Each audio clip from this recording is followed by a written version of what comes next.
So in that process of exchange, where we're all trading things with one another all the time, trying to increase our productivity, which is to say, increase our accomplishments per unit of effort, some asset necessarily becomes the most exchangeable or the most tradable or the most liquid or the most marketable good.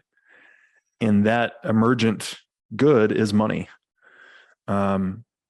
And this stands in stark contrast to most people's misconception of money, which is that it's somehow a government creation. But in fact, government is nothing more than a monopoly on violence that uses force to commandeer the market for money, because the market for money is the most important market in the world. It can be exchanged for anything else. It essentially represents universal accessibility to any market. And therefore, it is a source of nearly limitless power for governments to seize, which is indeed what they have been doing across all of human history.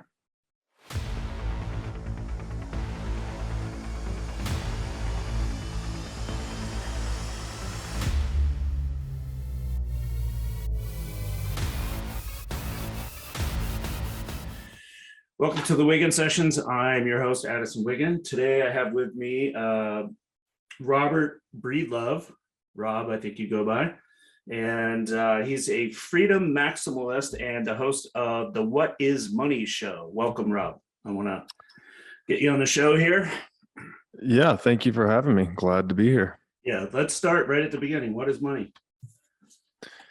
When you name your show that, it's not surprising that most people want to ask you that question first when you go on this show.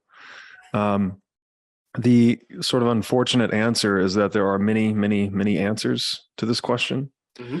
So when people pose it to me, I'm never exactly sure which direction to go, often trying to curate the message for the audience. So I'll give you the general answer, not knowing the specifics of your audience, but libertarian philosophers and Austrian economists have called money the universal medium of exchange.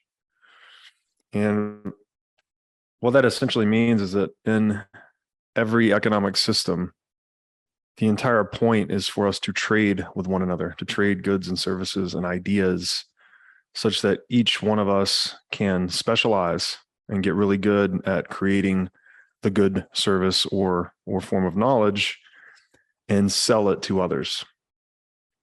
Now, the degree to which we can exchange with one another is the degree to which we can depend on the specialization of others. So you can be really good at podcasting. Another guy can be really good at making shoes. Someone else can be really good at hosting concerts, whatever the thing is. And then we can basically enjoy these specialized fruits of one another's labor to the extent that we trade. There's also innovation comes with that as well. The more intensely we have free exchange or free trade, we tend to discover new and more useful tools for solving problems. So in that process of exchange, where we're all trading things with one another all the time, trying to increase our productivity, which is to say, increase our accomplishments per unit of effort, some asset necessarily becomes the most exchangeable or the most tradable or the most liquid or the most marketable good. And that emergent good is money. And this stands in stark contrast to most people's misconception of money, which is that it's somehow a government creation. But in fact, government is nothing more than a monopoly on violence that uses force to commandeer the market for money, because the market for money is the most important market in the world. It can be exchanged for anything else. It essentially represents universal accessibility to any market. And therefore, it is a source of nearly limitless power for governments to seize, which is indeed what they have been doing across all of human history. How do you come by this point of view? And before you answer that, I just want to say I share most of it, and I write about Austrian economics and writing. So it seemed like you were wondering who you're talking to, but you're in the right space, and I just wonder how you got here. Well, I don't exactly know how to answer that. I grew up in the United States. Um, I grew up in the state of Tennessee. I've always been fiercely curious.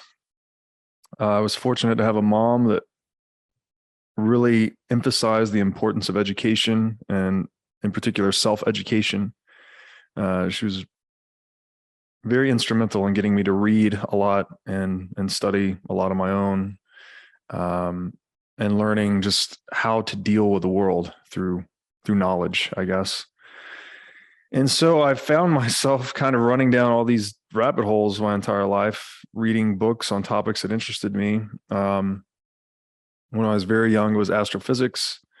I still have a love for that topic. Brian Greene, Stephen Hawking, Ravelli. He wrote seven brief lessons on physics. Anyways, there's a lot of authors in that space that I really enjoyed. A little bit later in life, I started to get into the economics rabbit hole, just trying to understand what I didn't even know what anything was, like what a stock market was, what money was, what capital was. These were all foreign terms to me.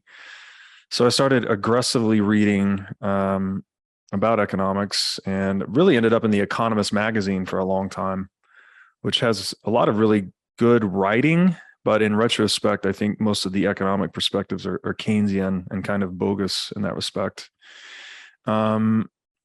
I had discovered The Creature from Jekyll Island in probably 2004, 2005. That was the light bulb moment for me that central banking was what I think is the problem in the world. There are many, many problems, but I think many of them stem from this root of monopolized money and systemized coercion. However, at that time, Bitcoin did not exist. So I had no adequate response to deal with the central banking other than just spreading the good word. And then fast forward into Bitcoin. Through Bitcoin, I discovered Austrian economics, actually.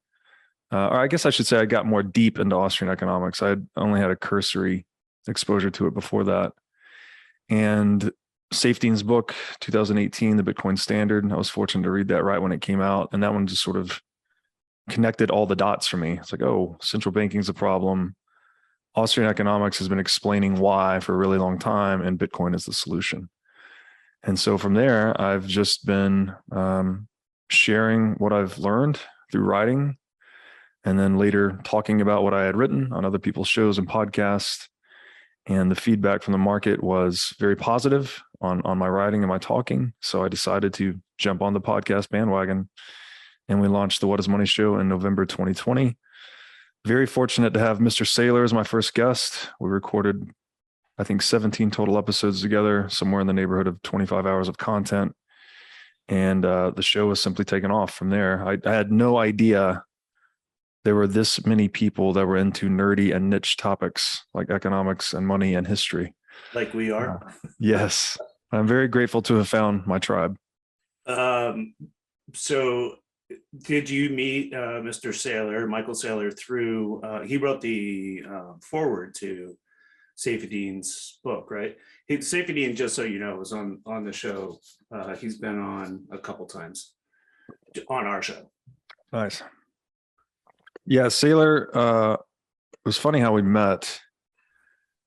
I get a DM in I think it's August 2020. And DM says something to the effect of hey, we just bought some Bitcoin. Really appreciate your work. Think it's brilliant. Something like that. And so I get this DM. I'm like, oh, this is some kind of scam or whatever bullshit. And so I clicked the link. It looked like a normal link. So I was like, oh, I guess I'll just see what this is. And it linked me to their public announcement of MicroStrategy buying, I think it was 250 million in Bitcoin was their original purchase. Might've been 500. I forget. They've bought so much Bitcoin in so many different tranches. I forget which is which. But anyways, I was like, oh, wow, that's interesting. Guy just bought $250 million in Bitcoin and sent me a DM. That's cool. And it was right around the time I was thinking about launching a podcast. So just sort of serendipitously, I asked Michael to be my first guest and said, hey, I want to talk to people about very fundamental questions and long form. So we'll talk as long as we need to talk to get to the bottom of the idea. Give the idea all of the space that it warrants effectively for exploration, let's say. And didn't really have an idea for the title yet. I was like, we're going to talk about money, but it's also going to be kind of a deep conversation, something that's a little bit contrary to a lot of this mainstream media soundbitey stuff that we're exposed to today. And he agreed to come on. And I sent him a probably 2 or 3 page outline for our conversation. He responds like an hour later with a 15-page outline that I thought he copied and pasted from a book that he had written or something. It looks so well manicured and sophisticated and a very broad span of topics. I've since know that he turns out he just wrote that in about an hour and decided he wanted, that was going to be our conversation outline. And then the rest is history, man. The guy he's an absolute dynamo. He can practically interview himself. So I take very little credit for the success of the show early on. But I'm very grateful to hear that people are paying attention and it's adding value to people's lives. And that is, that feels really good to be able to add value to people's lives in your occupation. Yeah. What do you think the value is? Because this is a question that I'm confronted with too, because we publish newsletters and we try to help people with their investment plans and that kind of thing. Mm-hmm. But what do you feel like the value that you add to people's lives when you're talking about the subjects that you bring up on your show? Well, I guess one thing that I've realized, and it's partly inspired by Jordan Peterson made this point, that the spoken word in the digital age now has the reach and permanence of the written word. And that we can vocalize these things, vocalize our conceptions of ideas to one another, but now it goes into this, semi-permanent digital medium. And the cost of doing that is virtually zero. Like the cost of bandwidth has collapsed to zero. And let's say the reach of that content is virtually infinite, right? It can go on forever and anyone can download a podcast app and listen to it at any time they want.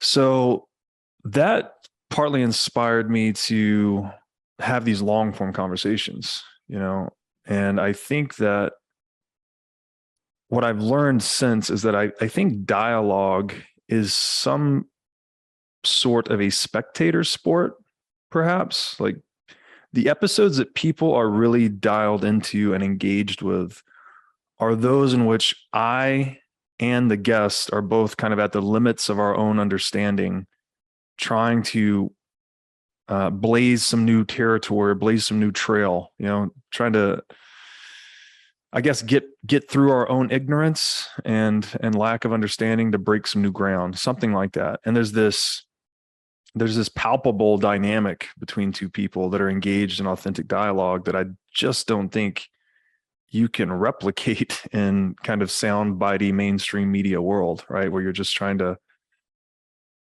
say a thing to make a point. It's much more like sophistry versus, I think in podcast world, we're engaged in something more like philosophy, like the actual pursuit of truth, trying to get to the bottom of things. I don't like to engage with guests that like have a point to make necessarily, which sounds kind of silly, but you want someone that has a strong view, loosely held, and is willing to hear your strong views that are hopefully loosely held as well. And in combination, you two are more than the sum of your parts. Yeah, I think it's important to point out that sophistry was a school of thought, or really a description of a school of thought in Greek times, that people felt like they had answers to political questions or philosophical questions, and then they just went out and preached it. So it was more like preaching than it was inquisition. And Socratic format, which sounds like you're more interested in, it was like just asking questions until you get to some kind of meeting that's useful for other people. Absolutely. Yeah. unrelenting free inquiry, Yeah. this asking why all the time and trying to get to the bottom of things. That seems to me the only way that people engaged in, mutual, consensual, respectful interaction or exchange with one another can reach truth. It's not like any one of us has I don't believe in any kind of final absolute truth. I don't, I kind of buy into the notion that the map can never be the territory. So if the territory is this comprehensive whole that we inhabit, we can never get our knowledge around that. We can't map the whole thing. So the best we can do is constantly redraw our mapping of the territory of reality or truth in a way that makes us better fit for dealing with the uncertainty and the entropy of nature.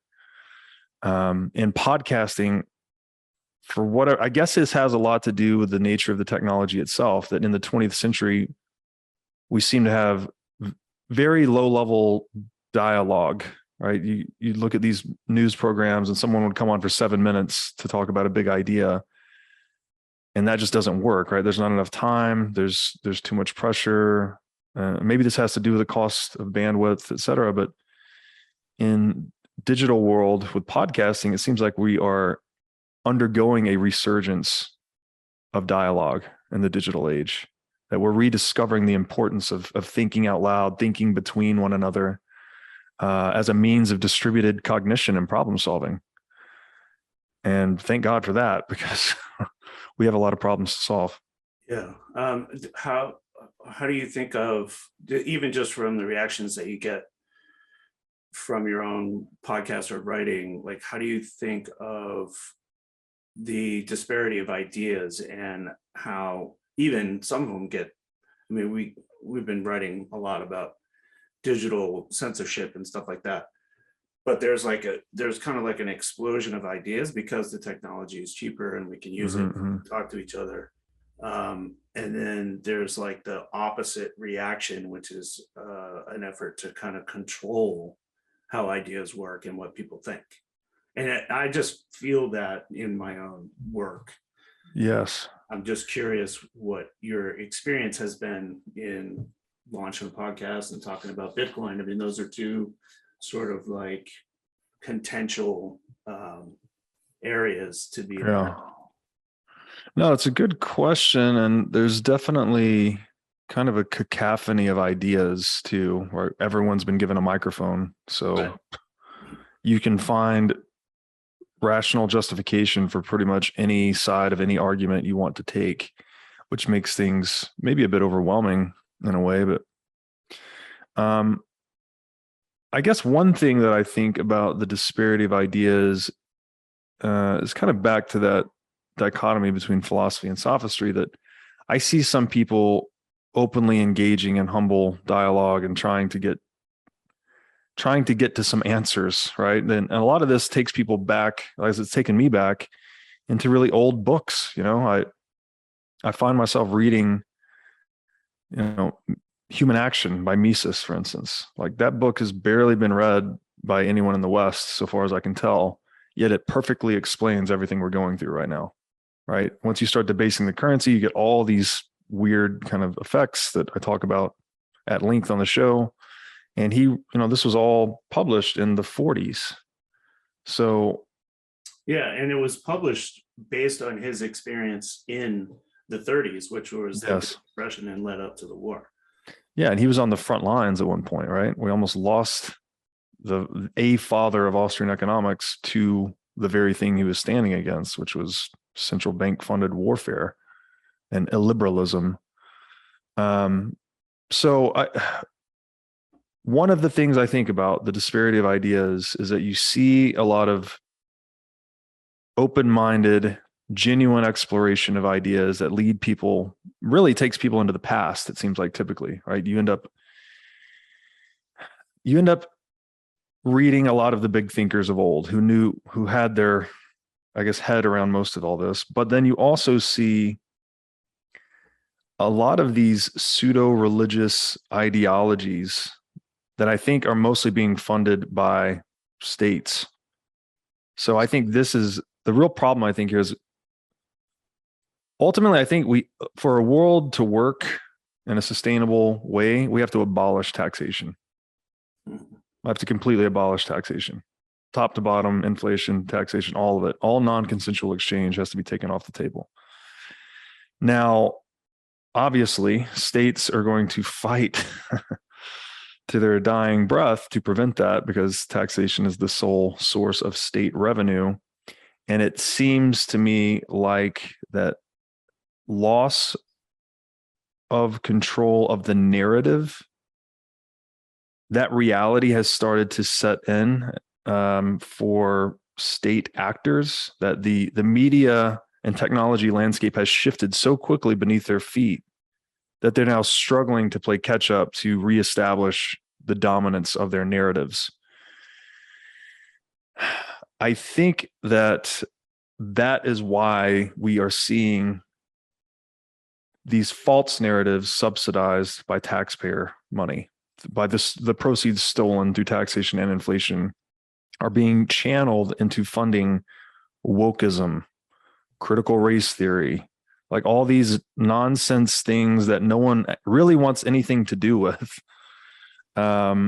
is being used to kind of sow divisiveness and contention within society, such that you create enough chaos and turbulence that the demand for law and order and strong leadership rises in tandem. And this is, books on this, The Dictator's Playbook, Seeing Like a State. They all talk about how states do this, how they have done it across history.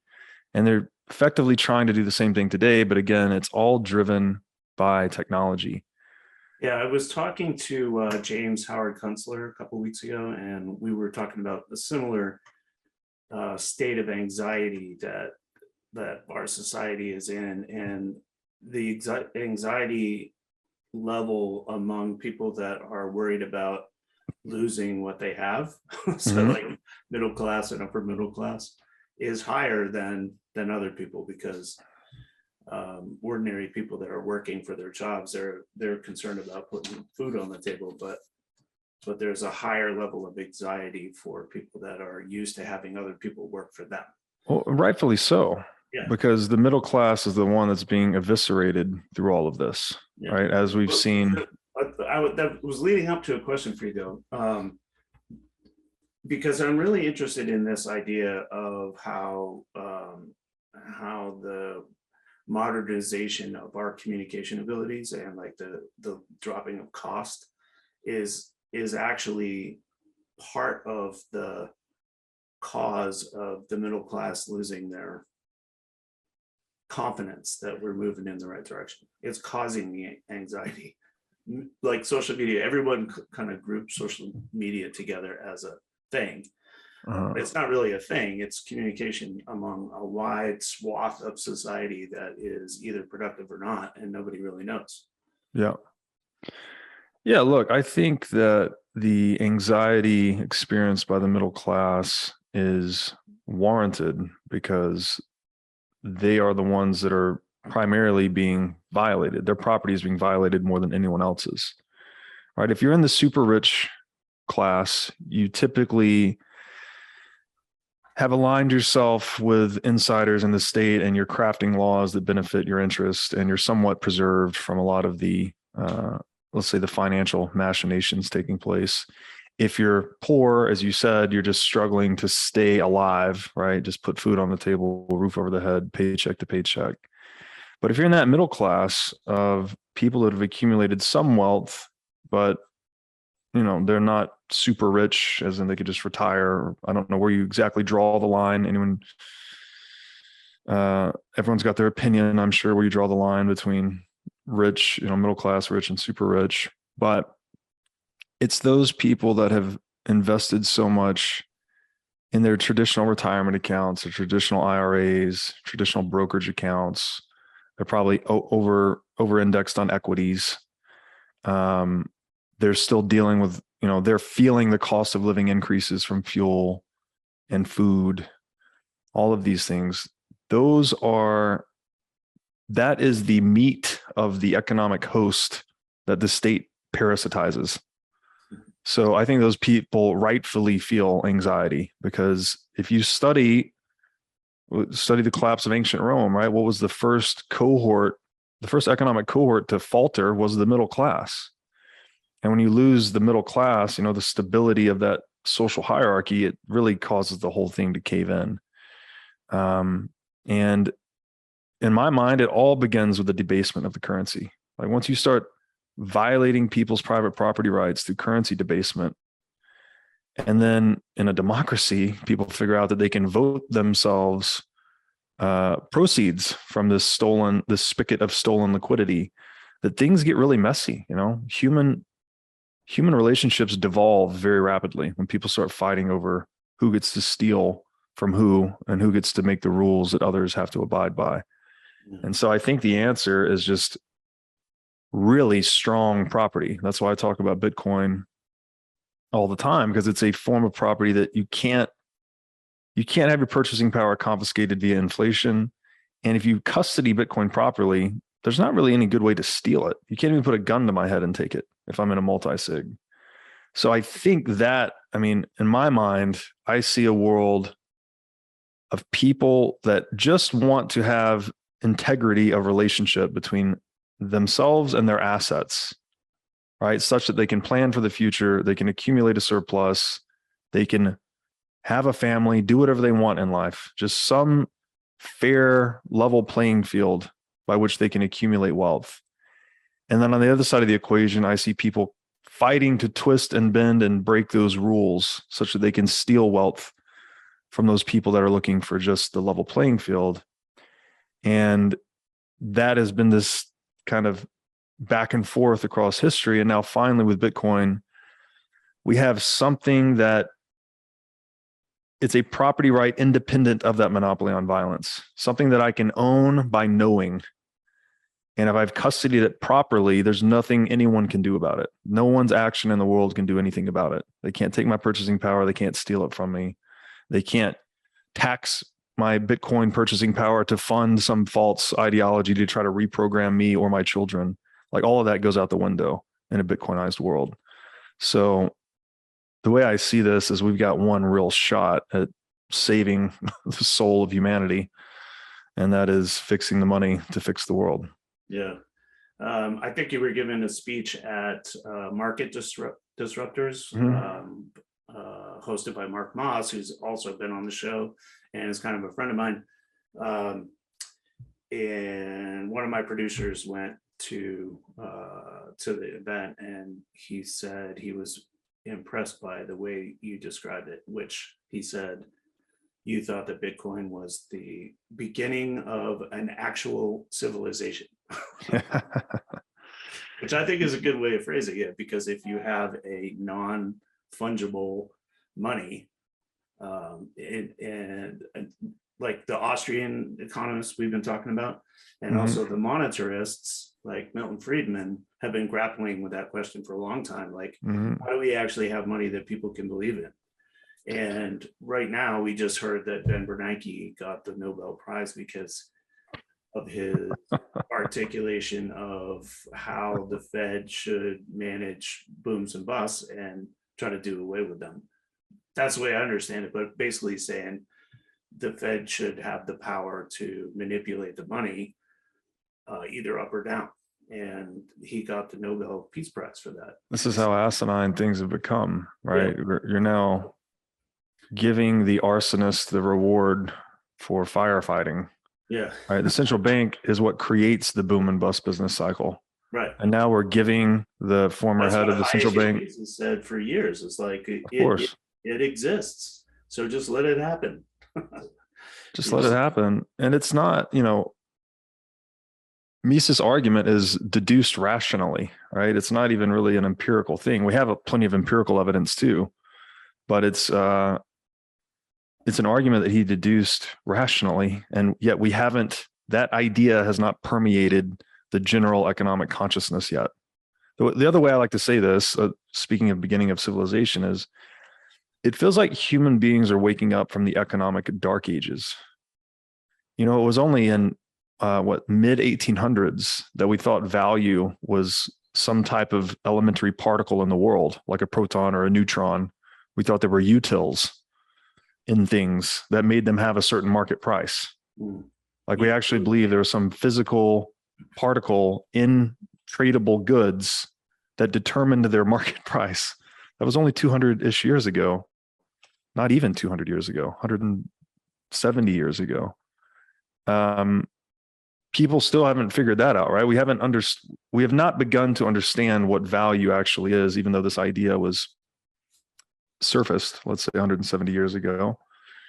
And in that way, I think we've just got a lot of learning to do. We really need to assimilate libertarian philosophy into our general the substructure of our culture, right? And the way that we have things like Christianity at the bottom of Western civilization. I think we need human action in there somewhere too.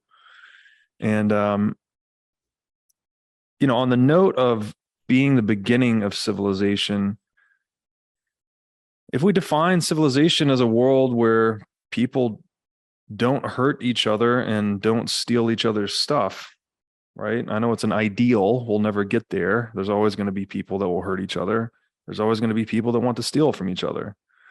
But the degree to which we can move along that spectrum seems to be the path of civilization. And so Bitcoin is just like the first implementation of this ancient ideal of inviolable property that we had in the 1215 Magna Carta, or Ayn Rand wrote about it, right? The separation of the economy and state.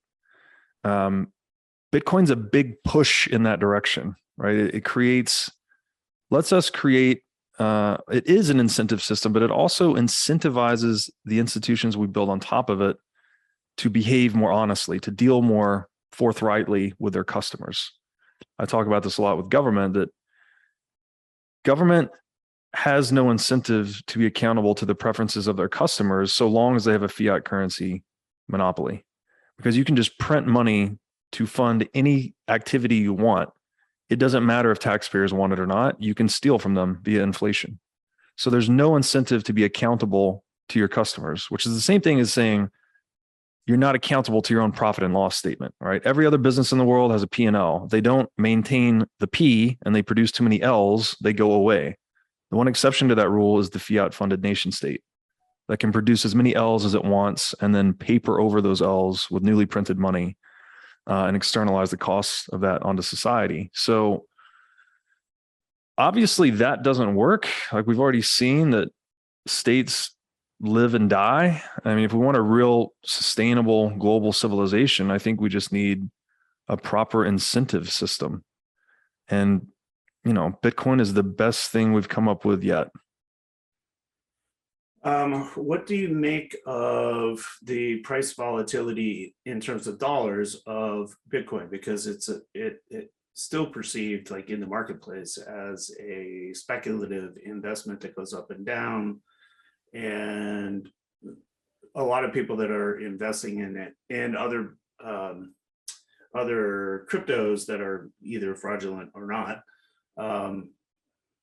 But it's like an asset class that people think is more tradable than a, basis for civilization. Like that's a bold statement, but in the market, it gets treated right now as almost like the way people trade commodities. Yeah, I mean, ultimately it is a commodity. It's this digital synthetic commodity with a lot of unique original properties like fixed supply and the fact that you can just secure this alphanumeric string of a private key, and that is the property, right? Knowing is owning. We've never had anything like that before, as we've never had a fixed supply asset. I think that the market is doing what the market does, and that's figuring out what the price, trying to map the price of an asset onto its actual value or utility to human beings, right? Today and going forward. And so it's something that, this is why I named it the What is Money Show. I think, again, waking up from the economic dark ages, no one understands what money is in general today. Even those that are rich, even those that work on Wall Street. I've actually found that people that work on Wall Street tend to have a little more blindness or resistance to this idea of a new money because they've drank the Kool-Aid so much. And if we as a species did not really understand the importance of money as a technology, then it stands to reason that when the one tool we've been using for 5,000 years, gold, is now being disrupted potentially, right, by a 14-year-old almost digital upstart, that it would take a while for us to get our heads around that collectively as a marketplace. And so all of the price volatility, I consider that to be a natural function of, that's price discovery, right? Is trying to figure out, is Bitcoin zero or is Bitcoin the next global reserve asset? And I think Bitcoin is treated today as one of the most, probably not, if you exclude other cryptos, and I generally think other cryptos are just scams. I don't waste my time on them. It's kind of like a useful fiction where I treat every gun as if it's loaded. I treat every crypto as if it's a scam, basically. And I only focus on Bitcoin. But I think Bitcoin trades as the ultimate risk on asset today, exclusive of other cryptos, precisely because it's competing to be the ultimate risk off asset, right? No longer will people, the future that I see or I think could happen, this is all speculative, right? I don't have a crystal ball, just looking into the future, looking into the past, guessing what's going to happen in the future. People have always flocked to the trustlessness or the trust minimization of gold when things get dicey, right? When there's a lot of uncertainty or a lot of warfare or contention or economic calamity, people stop taking promises. They want to be paid in gold, right? They want to be paid in specie. And I think that's going to happen with Bitcoin too, as we're just going to see the world unravel itself again. We've debased the currency. We've started that process of debasing the monetary protocol, which leads to debasing the political protocols, which leads to debasing the cohesion of civilization. And as things come more and more unglued, people will seek that trust minimized asset. And I think Bitcoin has properties that make it superior to gold. So I think Bitcoin disrupts gold. And that whole narrative that I just spilled out is like covering 5,000 plus years of human history. I think that takes a really long time for the market to digest that idea. Let's, I have this theory that when new technologies are introduced to the marketplace, there's always like disruption is a thing. There's booms and busts. There's like bubbles that happen in the stock market.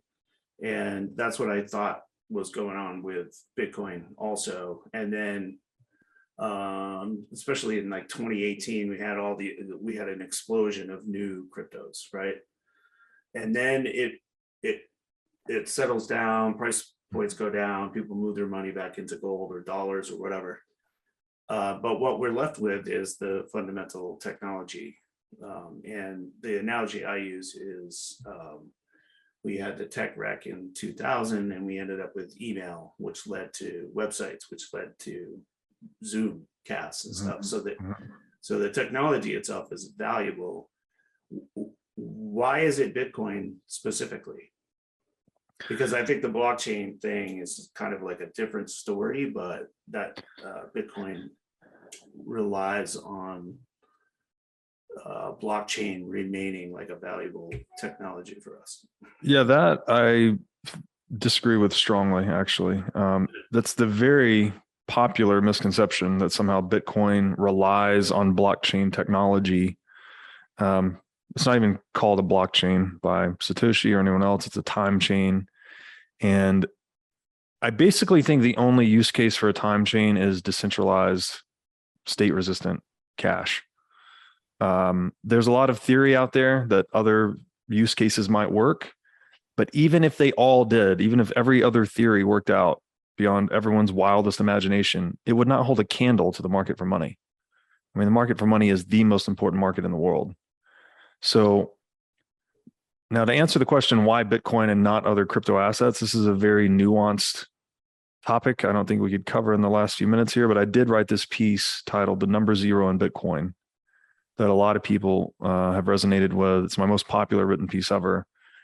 And I basically analogized the emergence of the number zero and how it was just this, it's a new psychotechnology, like literacy or numeracy. It's a new mathematical system. So it's really just an idea, but it was an idea that was so practically useful.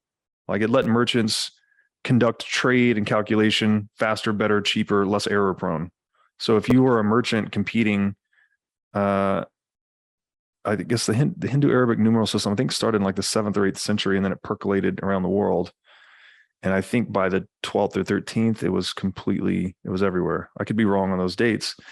But if you were a merchant and you're trying to do math and settlement in Roman numerals, and along comes a guy with a zero equipped Hindu Arabic numeral system, he can just run circles around you, right? He can outcompete you.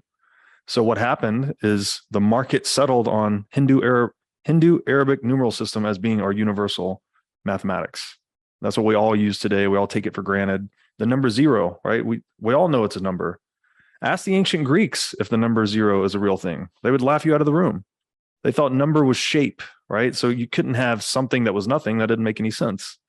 But once we figured out that, hey, we do need this symbol that represents nothing, we got calculus, and calculus gave us all of our modern sciences and all of our modern miracle technologies like we're using today.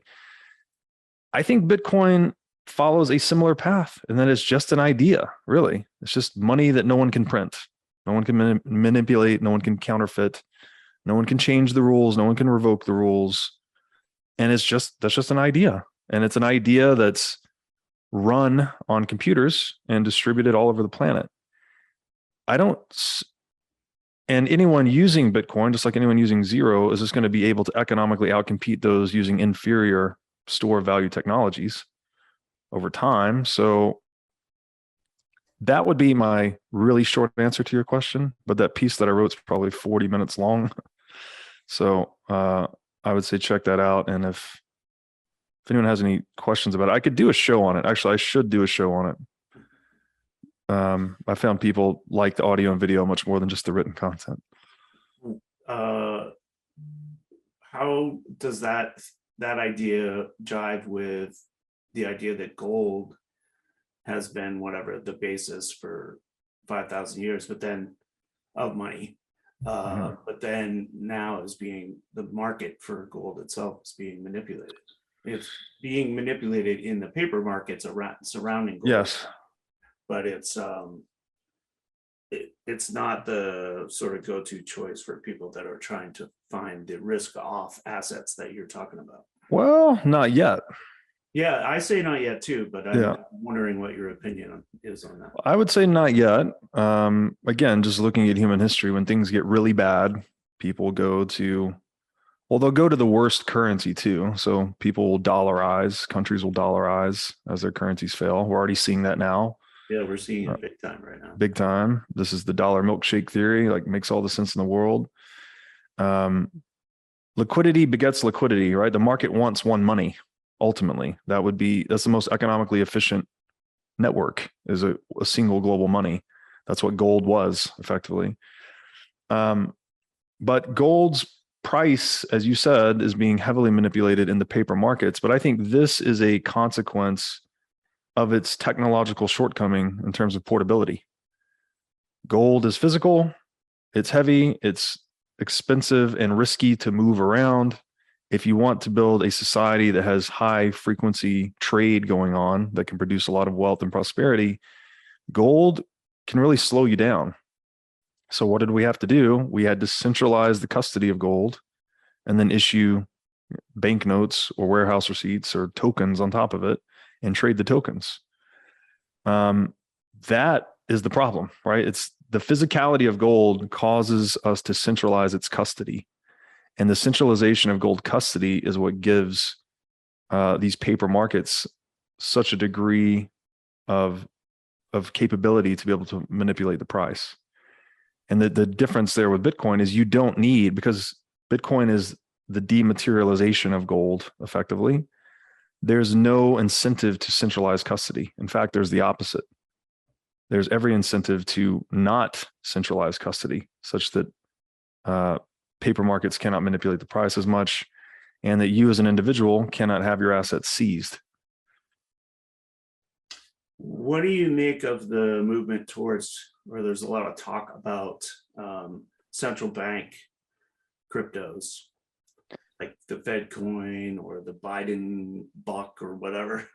Like there's a lot of speculation on central banks trying to take advantage of the technology to create a cryptocurrency, and then that would give them, the theory is that would give them the right to ban Bitcoin, for example. Or actually China already did that. I have a question about China for you too, by the way.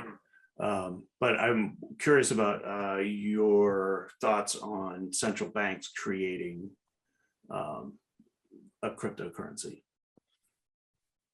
It's just another step in the wrong direction. I mean, as bad as fiat currency is, at least we have in the United States somewhat of a competitive market in banking. You know, not quite. It's pretty centralized too, but you at least have options. You have credit unions. You have all these different things.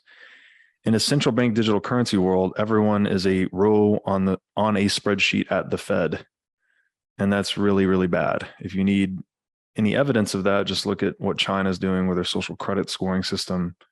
If you speak out against the government, they will shame you on a local billboard and they'll turn off your money so that you can't travel, or they'll otherwise selectively manipulate your reputation or your finances to socially engineer you. So I think central bank digital currencies are the ultimate instrument of social engineering and to be avoided at all cost in a liberal society. And I mean liberal in the original sense of the word, not the political sense, in the sense of individual sovereignty. If you want to be a free human that is not tyrannized, I would avoid and resist central bank digital currencies at all cost. But what do you think of the chances of that getting pushed through? Because like we didn't 100%. I didn't believe that they would lock down the economy ever. And no, they're 100% going to get pushed through. So what happens to the individual investor when that happens? I would say to prepare yourself now. I mean, I've made my choice. If they make Bitcoin illegal, then I am an enemy of the state. So be it. Yeah. That's to say that speech is illegal. That's to say that math is illegal. That's to say that ideas are illegal. I won't live in a world like that. Yeah. Well, let's talk. I mean, that's a good segue into my question about China. President Xi was just made president for life. Of course he was. That's insane. It's not surprising though. Yeah. So the ideas that he's introduced, like social credit, like you've been talking about, like he has control of the CCP for the rest of his life. This is the end game of statism. How many times do we have to learn this lesson as human beings? It seems like a lot. Lord Acton told us, right? Absolute power corrupts absolutely. So don't concentrate all the power into one person. Yeah. Don't concentrate it all into one institution. Which is what they're trying to do with central bank currencies. Of course. This is predator and prey dynamics. What's your positive outlook? I'm actually very optimistic. I mean, the mid game here, who knows how long this could all possibly play out, but it's rife with uncertainty. We've never seen really a world this indebted and this globally interconnected on this new sort of media technology paradigm. There's a lot of variables that are really impossible to predict where things are going in the short run. So I always just try to zoom out and look at the larger economic picture and the incentives. And the optimistic side of me thinks that we've just created this tool that is the ultimate expression of power to the people, right? Bitcoin gives you options that human beings have never had before. We always needed some physical security provider to secure our relationship between us and our stuff, right? That's the purpose of government, really, is to preserve private property. Life, liberty, property, they're all really forms of property when you consider that you own yourself as well. And so now we finally have a way to do that, to preserve that relationship between owners and assets, independent of the physical security provider or the monopoly on violence. And that is radically empowering, right? That means freer people, more prosperity, more freedom of movement. Hopefully the diminishing of these pseudo-religious ideologies that are getting funded by stolen proceeds, as we said earlier, with wokeism and like all this nonsense, divisive narrative attacks in an attempt to establish control authority over a population. Like that whole game goes away because you can't fund it as easily through taxation and inflation. And people can also elude you very easily in a world with Bitcoin because you can't enforce capital controls easily. People can go to whatever jurisdiction they're treated best. So I'm wildly optimistic about the bright orange future, but these maybe couple of decades or more or less, I don't know, that we have to live through are rife with uncertainty. And I think it is incumbent upon us that see this specter of an overgrown state to arm ourselves with optionality and knowledge and to be prepared to stand against the Leviathan. Yeah. One of the questions I have, or I've just been thinking about it, a lot of it's dependent on the technology that we use. And for the first time ever, we've seen the technology companies taking a political stance by like canceling people, like going along with the whatever political wind is of that day. Mm-hmm. But we still need these tools to for Bitcoin to work, for a digital currency to work. Like we're dependent in some way on the providers of the tools that we use, and that's always been true also. Mm-hmm. But like when you're talking about being optimistic about the future, it still requires us to have, I got a laptop, I got a camera, I've got a microphone, you have all the same things, like, and we're conversing, we're able to share ideas. But if you take all that away, or if you control it behind the scenes in some way, like it's called digital censorship is one way of saying it. Yeah, I guess I would just. I've gotten that question from readers too. People write in and they're like, "Yeah, I'm all about Bitcoin," or I like the idea of, but whatever. They're scared. Yeah, I'm gonna be stealing your phrase, beginning of civilization. But I like, so readers will write to me and say, "Yeah, I'm all about that," but what happens if there's an EMT explosion, or we can't use our internet anymore or something? Yeah, there's a subtle, nuanced conversation to be had about all of that. Short answer is the analogous question as to how you stop Bitcoin permanently is how you turn off the internet everywhere forever.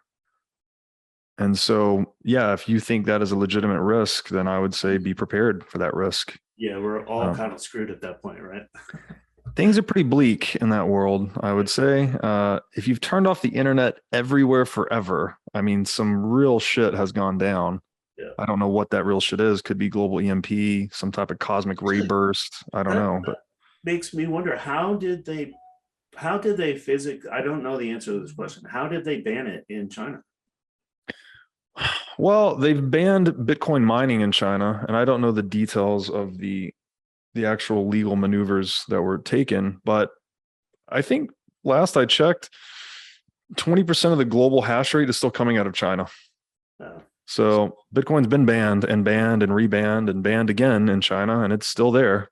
Yeah. So if the number one authoritarian regime in the world can't get rid of this freedom virus, I don't think any other governments can either. Freedom virus. I'm going to steal that one too. I stole that one from Mr. Michael Saylor. Cool. All right, Robert, it's good to meet you. Do you prefer? Yeah, likewise. Rob? Do you prefer Rob or Robert? I usually go by Robert, but some people call me Rob. Yeah. One of my best friends growing up was named Rob, and gotcha. That's my go-to. I also go by Breedlove quite often. People love my last name. Thanks, Mom. Oh, cool. Thanks for coming on the show. And it sounds like I'll be hitting you up again. Awesome, man. Thank you so much for having me. Yeah. All right. See ya.